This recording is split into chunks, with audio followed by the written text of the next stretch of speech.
Assalamualaikum warahmatullahi wabarakatuh. Salam sejahtera untuk kita semua.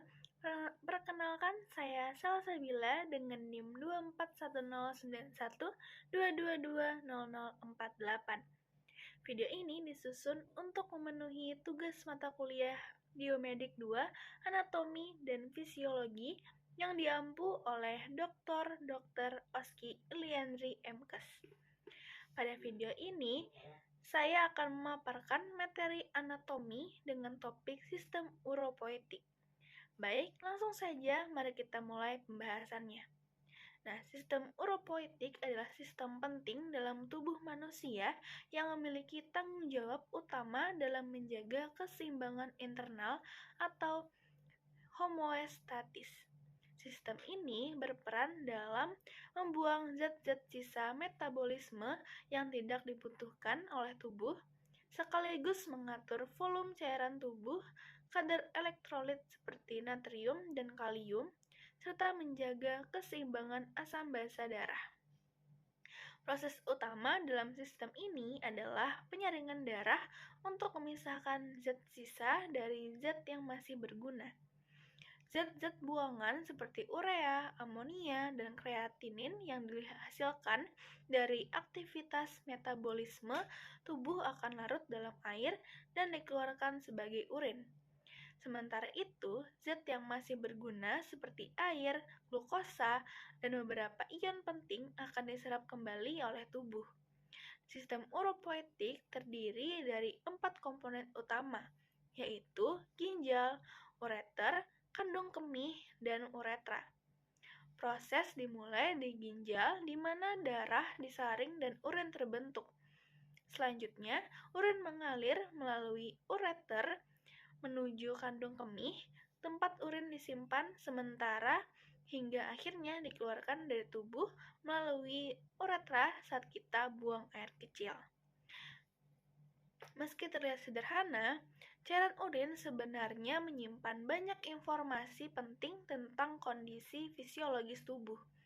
Pemeriksaan terhadap urin bahkan dapat membantu mendeteksi penyakit atau gangguan metabolik tertentu sejak dini. Nah, kita masuk pada organ ginjal. Ginjal merupakan organ utama dalam sistem uropoetik yang menjalankan proses penyaringan darah secara konstan.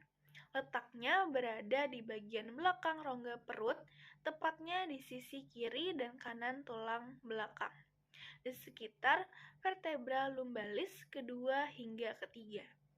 Ginjal kanan biasanya sedikit lebih rendah dari ginjal kiri karena terdorong oleh posisi hati.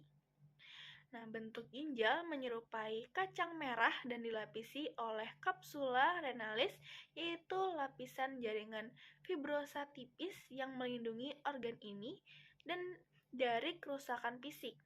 Setiap ginjal memiliki struktur anatomi berlapis, yaitu 1. Korteks, yaitu bagian terluar ginjal yang mengandung badan Malpighi dan glomerulus. Kedua, ada medula, bagian tengah ginjal yang terdiri atas piramida ginjal yang merupakan saluran pengumpulan urin. Yang ketiga, ada pelvis renalis, yaitu ruang di bagian dalam ginjal tempat urin yang terbentuk dikumpulkan sebelum dialirkan ke ureter. Nah, komponen paling penting dalam ginjal adalah nefron, yang merupakan unit fungsional ginjal. Dalam satu ginjal dewasa terdapat lebih dari 1 juta nefron. Setiap nefron terdiri dari 2 bagian utama. Pertama, ada corpuscula renalis, yaitu yang terdiri dari glomerulus dan kapsula Bowman, tempat terjadinya proses filtrasi darah. Yang kedua, ada sistem tubulus atau tubulus proximal, lengkung Henle tubulus distal yang menjalankan proses reabsorpsi dan sekresi. Nah, proses pembentukan urin terjadi melalui 3 tahap utama. Pertama, yaitu filtrasi yang terjadi di glomerulus, di mana plasma darah disaring, memisahkan komponen kecil seperti air, ion, dan glukosa dari sel darah dan protein besar. Yang kedua ada reabsorpsi, berlangsung di tubulus proksimal, yaitu penyerapan kembali zat-zat penting yang masih diperlukan tubuh seperti air, glukosa, dan natrium. Yang ketiga ada sekresi, terjadi di tubulus distal, yaitu proses pengeluaran zat-zat sisa tambahan seperti ion hidrogen, amonia, dan zat toksik ke dalam lumen tubulus untuk dibuang sebagai urin. Nah, selain menghasilkan urin, ginjal juga menjalankan fungsi lain yang tidak kalah penting. Ginjal mengatur tekanan darah melalui sistem renin-angiotensin-aldosteron, mengontrol keseimbangan asam basa darah, serta memproduksi hormon eritropoietin yang berperan dalam stimulus pembentukan sel darah merah di sumsum tulang.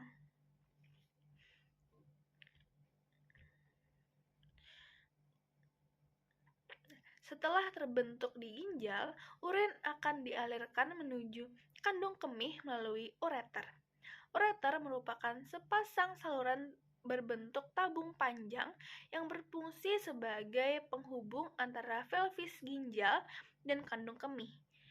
Panjangnya sekitar 25 hingga 30 cm dan diameternya sekitar 4-6 mm. Struktur ureter terdiri dari 3 lapisan dinding. Lapisan terluar atau fibrosa sebagai pelindung dari luar, lapisan tengah atau otot polos yang memiliki kemampuan melakukan gerakan peristaltik. Yang ketiga, lapisan dalam atau epitel mukosa yang melindungi permukaan dalam ureter dari gesekan dan perubahan pH. Urin tidak mengalir secara pasif seperti air di selang, tetapi benar-benar didorong oleh gerakan peristaltik dari otot polos ureter. Ini memungkinkan urin tetap mengalir ke kandung kemih meskipun dalam posisi tubuh tertentu, seperti saat berbaring atau membungkuk. Kandung kemih atau secara medis dikenal sebagai vesika urinaria merupakan organ berotot elastis yang berfungsi menyimpan urin untuk sementara waktu. Kandung kemih terletak di rongga pelvis tepat di belakang tulang kemaluan atau simfisis pubis.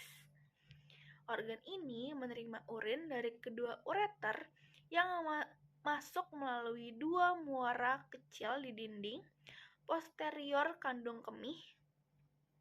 Muara ketiga adalah uretra, yaitu saluran yang membawa urin keluar dari tubuh. Dengan demikian, kandung kemih memiliki 3 muara yang membentuk segitiga yang disebut irigoman vesicae. Trigoman yang disebut trigonum vesicae. Dinding kandung kemih terdiri atas lapisan otot polos yang fleksibel, dikenal sebagai otot detrusor. Otot ini memungkinkan kandung kemih mengembang saat urin menumpuk dan kembali mengecil saat urin dikeluarkan. Kapasitas kandung kemih saat rata-rata sekitar 300 hingga 500 mm, namun bisa meningkat tergantung kondisi tubuh. Ketika kandung kemih penuh, sensor tekanan akan mengirim sinyal ke otak yang kemudian memicu dorongan untuk buang air kecil, dikenal sebagai refleks miksi. Uretra adalah saluran terakhir dalam sistem uropoietik yang berfungsi menyalurkan urin dari kandung kemih keluar tubuh. Panjang dan struktur uretra berbeda antara laki-laki dan perempuan karena perbedaan anatomi tubuh. Pada pria, uretra memiliki panjang sekitar 20 cm dan terbagi menjadi 3 bagian utama, yaitu uretra uretra prostatica, yaitu melewati kelenjar prostat. Lalu ada uretra membranosa dan uretra spongiosa yang melewati batang penis.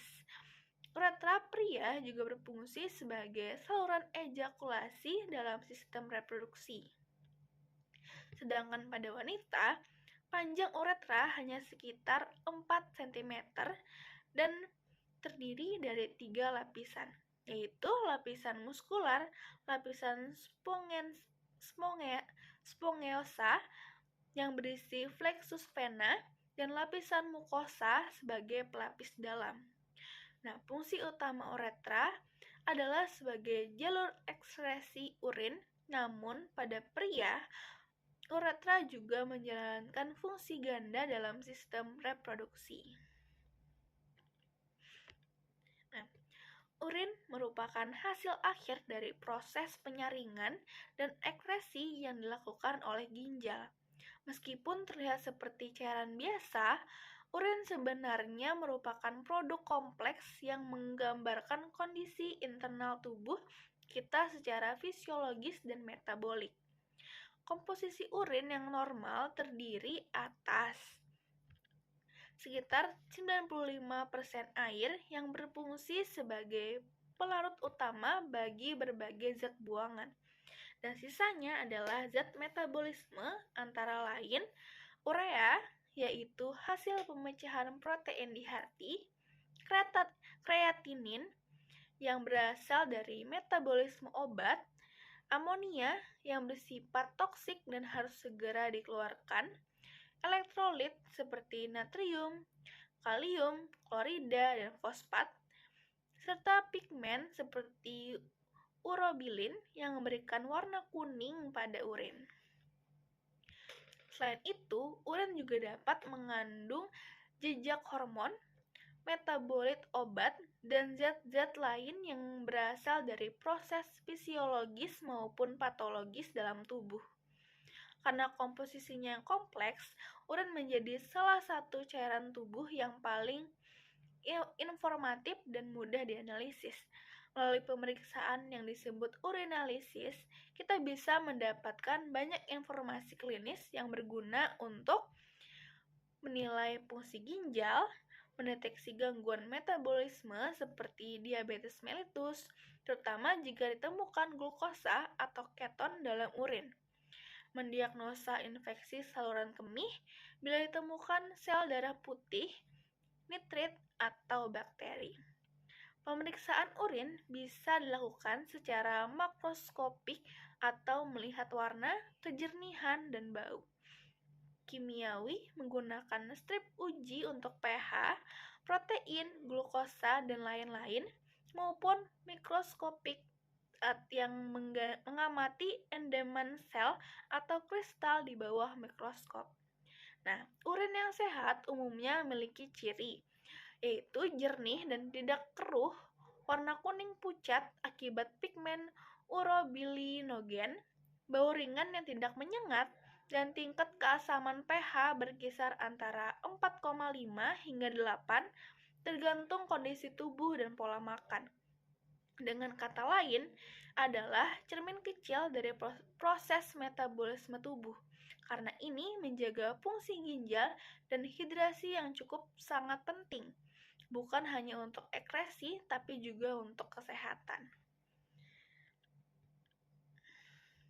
Nah, sebagai penutup, sistem ekskresi utama dalam tubuh manusia yaitu sistem uropoietik memiliki struktur yang terorganisasi, mulai dari proses penyaringan darah di ginjal, pengaliran urin melalui ureter, penyimpanan di kandung kemih, hingga pengeluaran melalui uretra, semua berlangsung dalam satu sistem yang berjalan secara simultan dan otomatis. Sistem ini tidak hanya penting untuk membuang limbah metabolisme, tetapi juga menjaga lingkungan internal tubuh tetap stabil agar organ-organ lain dapat berfungsi dengan optimal. Maka dari itu, menjaga kesehatan sistem uropoietik adalah bagian penting dari menjaga kesehatan tubuh secara keseluruhan. Demikian pemaparan materi mengenai sistem uropoetik yang dapat saya sampaikan.